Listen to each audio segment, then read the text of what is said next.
இதில் வந்து பசுமை இல்லத்தால் வந்து புலம்பியர் தேசத்தில் வாழ்ந்து கொண்டிருக்கிற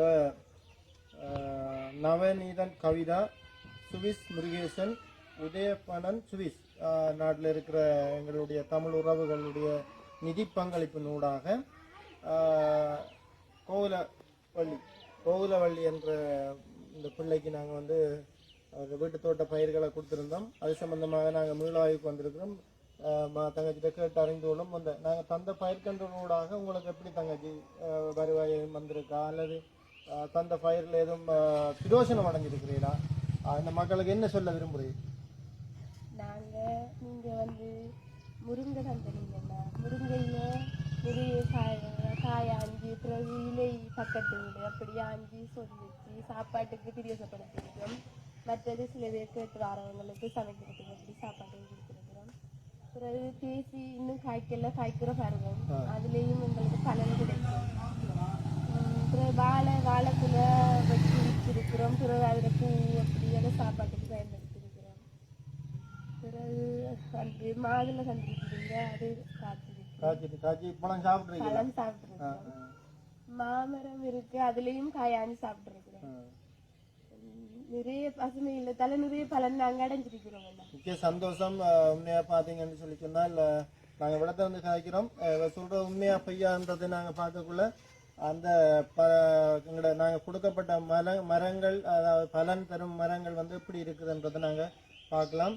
உண்மையில தங்கச்சி சொல்ற மாதிரி நாங்கள் பார்க்கக்குள்ள எல்லாமே ஒரு செஞ்சளிப்பாகவும் ஒரு நல்ல ஒரு நிலையில பார்க்கக்கூடிய மாதிரி இருக்கும். இப்போ இங்கே பார்த்தீங்கன்னு சொன்னால் இந்த மாமரம் 2வது பூ பூத்து நிற்கிது, காய்க்கிற பருவாயில் நிற்கிறது. அதே மாதிரி இங்கே பார்த்தோம்னா என்ன முருங்கை காய்ச்சி கொண்டு இருக்குது. அங்கால எல்லாத்தையும் ஒரு பார்த்துட்டு வருவோம். என்னென்ன கொடுக்கப்பட்ட பிலாக்கண்டு, அதில் பக்கத்தில் பார்த்தீங்கன்னா முருங்கை மரம் இந்த நிறைய காயோட நிற்கி பாருங்கள். நிறைய காய் நிற்கிது. முருங்கை மரத்தில் நிறைய காய் காய்ச்சி நிற்கிது. அதில் பார்த்தீங்கன்னா பிலா மரமும் காய்க்கிற பருவத்துக்கு வந்துட்டு. இதில் பார்த்தீங்கன்னா மாதுளை,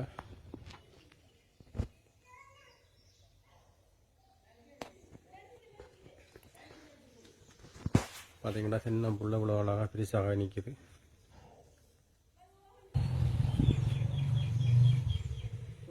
பாருங்க, அதோட சேர்த்த மாதிரி இந்த மாதுளையும் இருக்குது. பெரிய இவ்வளோ பாருங்கள், இவ்வளோ பெரிய தோட மரமாக நிற்கின்னு பாருங்க. இப்போ காய்ச்சி நிறைய காய் ஆஞ்சிருக்கிறாங்க. 2ஆம் தரம் காய்க்கிற பருவத்துக்கு வந்துட்டு.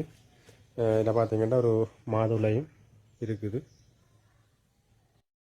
மங்களில் வந்து சரஸ்வதி அக்கடா வீட்டுக்கு வந்திருக்கிறோம். பசுமைலத்தால் கொடுக்கப்பட்ட மரக்கண்ணில் பார்த்தீங்கன்னா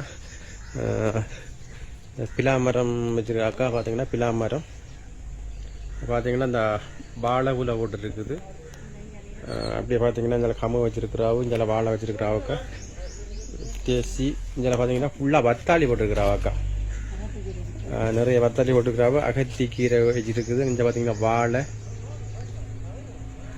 இங்கே பார்த்தீங்கன்னா கொடுக்கப்பட்ட வாழைகள், தென்னைகள். இங்கே பார்த்தீங்கன்னா பப்பாசி, வாழை மரம்லாம் அழகாக வச்சு கூடு கட்டி நெட் அடிச்சிருக்கிறா. பார்த்தீங்கன்னா வலை அடித்து அதுக்குள்ள மரவள்ளிகள் இப்படி எல்லாம் வச்சுருக்கா. பார்த்தீங்கன்னா தெரியும். இது வந்து உங்களுக்கு பசங்க தான் இந்த கண்டுண்ணே தேனத்தோட தேசி. அதில் பார்த்தீங்கன்னா தேசி மரம் இருக்குது. இப்படியே பார்த்தீங்கன்னா இஞ்சால கமுகு என்ன கமுகு பார்த்தீங்கன்னா நல்ல பெரிய கமுகாய் இருக்குது. இதில் பார்த்தீங்கன்னா கமுகு. இதில் பார்த்தீங்கன்னா வாழை கொலையை பாருங்க. அம்மா வீட்டில் இவ்வளோ பெரிய கொலையாக இருக்குது. பார்த்தீங்கன்னா இந்த இடத்த இன்னொன்று பாருங்கள்.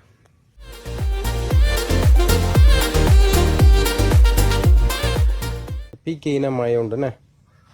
இதில் பார்த்தீங்கன்னா நம்ம வீட்டு தோட்டம் போட்டிருக்கிறாங்க. பீக்கேல இனம் ஒரு சொதி வைக்கக்கூடிய ஒரு காய் இனம் இது.